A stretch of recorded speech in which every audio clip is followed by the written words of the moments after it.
Welcome to Cost Saver Conversations. I'm Angela, and I ask the practical questions so you can quickly understand what matters. Today, I'm joined by Assad. Hi, Angela.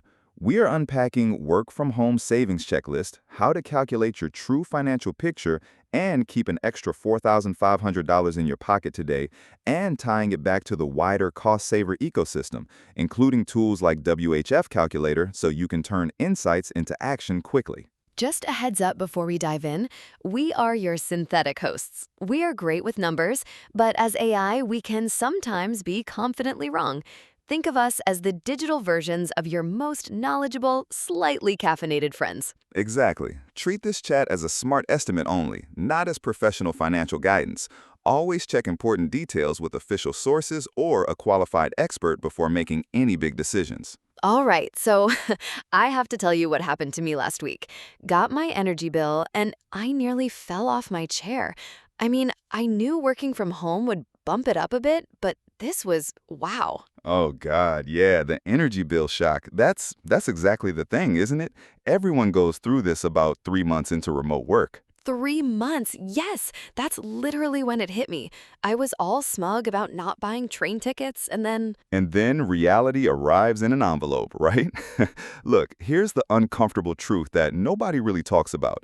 If you're working from home and you're not properly tracking your costs, you could be leaving anywhere from 200 to 500 pounds on the table just in unclaimed tax relief alone. wait, what? 500? Yeah, and that's before we even get to the whole energy bill thing that catches everyone out. I mean, most people think they're saving a fortune, and they are, kind of, but it's complicated. Okay, so break this down for me, because honestly, I just assumed no commute equals massive savings, done, sorted. Right, so the good news is you're not wrong. A typical UK commuter, we're talking 3,000 to 5,000 in genuine annual savings. But, and this is a big but, only if you understand both sides of the ledger. Most people, they focus on the obvious wins. The train fare, the sandwiches, the coffee. Exactly. And those are huge, don't get me wrong. Let's actually start there because commuting costs are they're mental. A season ticket from Reading to Paddington, that's about 4,500 pounds a year. Jesus. Brighton to Victoria, you're looking at 5,200. Even if you're just coming in from zones 3 or 4, that's still 1,500 to 2,000 minimum. And that's just public transport. If you drive, Oh, if you drive, it's worse. Fuel for a 30-mile round trip, you're talking 2,000 to 3,500 pounds a year. Plus parking, which is easily another grand. Plus the wear and tear on your car that nobody thinks about. right. Actually, oh, here's something. If you've stopped commuting by car, call your insurer. Tell them you've reduced your mileage. Takes literally 10 minutes, saves you $100 to $150 a year. Most people don't even think to do it. That's brilliant. I'm doing that today. What about the food side of things? Because I definitely noticed I wasn't hemorrhaging money at Pret anymore. Yeah, the food thing it's kind of shocking when you add it up. A meal deal, right? $4 to $6 a day. Over 220 working days, that's, hang on, between $880 and $1,320 just on lunch. Bloody hell. Then your coffee, $3 to $4 a cup daily, that's another 660 to 880 gone.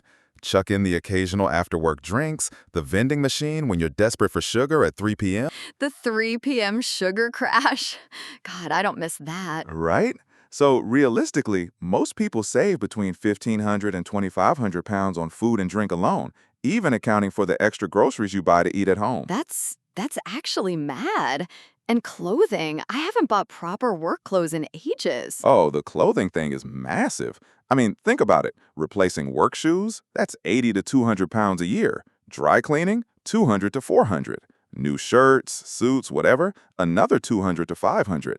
All in, you're saving between 400 and a grand just from not having to look presentable 5 days a week. Living the dream in my joggers. So those are the savings. But you mentioned there's another side to this. Yeah, and this is where it gets a bit, well, where people get caught out. The biggest one, and I mean the biggest, is energy bills. You're home all day, right? So you're heating a space that would normally be empty. You're running a computer, maybe two monitors. The kettle's going every hour. Ugh, the kettle. Oh my God, the kettle. I must make about 8 cups of tea a day now. Exactly. So, running a desktop and monitor for 8 hours, that's roughly $80 to $120 a year just in electricity. Heating your home office in winter, that could be $200 to $400, depending on how drafty your place is. Ouch. Yeah, and the thing is, people assume it's negligible because the flat feels the same temperature, but it's not.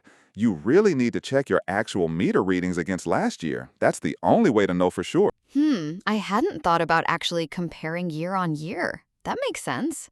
Then there's all the kit you had to buy. The ergonomic chair because your dining chair was killing your back, Oh God, yes. My back was in bits after week 2. right? So a decent chair, 200 to 500 pounds. A proper desk, another 100 to 300 pounds. Second monitor, webcam, all that stuff. You're looking at 600 to 800 for a basic setup. Spread over 3 years, that's still 200 odd a year. And broadband? I definitely upgraded mine. Yeah, most people did. Nobody wants to be the one buffering on a client call. That upgrade typically costs an extra 60 to 240 a year. It all adds up, you know? So how do we actually figure out if we're up or down overall? Right, so this is where you need to be really honest with yourself. You list out all your savings, commuting, food, clothing, reduced car insurance, whatever. Then you list all the new costs, energy, equipment, broadband, subtract one from the other, and that's your actual position. Okay. So, example, someone commuting into London from a commuter town.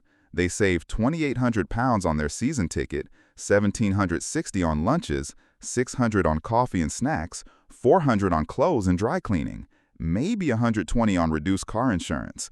Total savings, 5,680 pounds. Nice. But increased electricity, say 480 pounds. Heating, 360 pounds.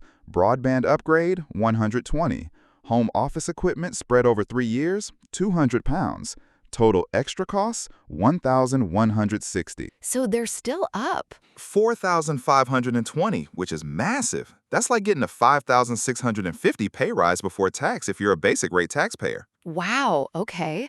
But I guess it varies wildly depending on your situation. Oh, massively. We had this example. Sarah from Manchester. She only spent $1,200 on commuting, modest lunch costs.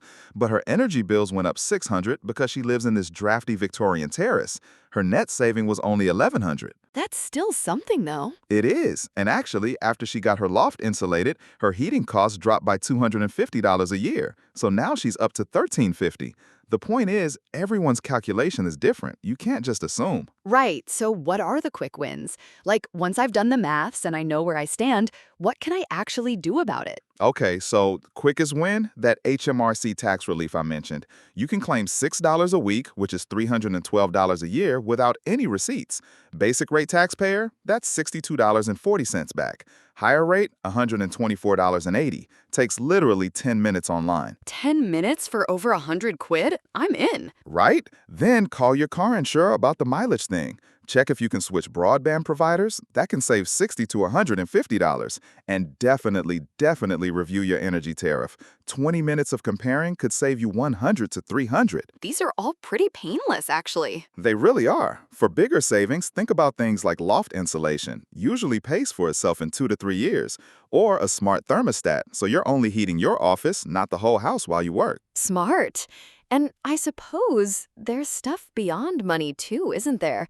Like, I don't miss that commute stress at all. Oh God, no. The well-being side is huge. No commute stress, more flexibility. You can actually cook a proper lunch instead of eating a sad sandwich at your desk. More time with family. It's hard to put a price on that stuff. Although some people struggle with the boundaries, don't they? Work-life balance and all that. Yeah, absolutely. Some people end up working longer hours because the laptop's just there. And if you're working an extra hour a day, that's effectively a pay cut, isn't it? That needs to go in your calculation too, even if it's harder to quantify. That's a good point. Look, the key thing is, and I can't stress this enough, do the actual maths. Don't guess, don't assume. Most people really are better off. That 3,000 to 5,000 saving is real for most UK commuters, but you need to know your actual numbers. And check them regularly? Once a year minimum. Set a calendar reminder. Energy prices change, your situation changes. 15 minutes once a year could save you hundreds by catching things early. It's worth doing properly. Brilliant. So basically, do the maths, claim the tax relief, call your insurer, check your energy deal, and keep that kettle usage under control? The kettle might be a lost cause, honestly. But yeah, that's it. Know your numbers, take the easy wins, and actually enjoy that extra few grand in your pocket. I love it. Right, I'm off to do my sums and make a cup of tea, obviously. Obviously.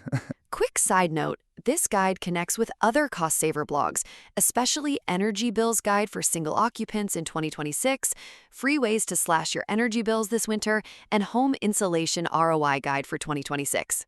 Exactly. And reading those together gives you a fuller picture of safety, energy costs, and long-term affordability before you choose a postcode. And if you want to apply this immediately, jump into tools like WFH Calculator right after this episode. Primary sources used here include the link in the show notes and the link in the show notes, so you can verify the data yourself and stay evidence-led. That wraps this cost saver conversation with Angela and Assad. If this helped, share it with someone house hunting so they make safer and smarter money decisions. Your next step is simple. Try WFH Calculator, then read Energy Bills Guide for Single Occupants in 2026 and use both together before committing to a move.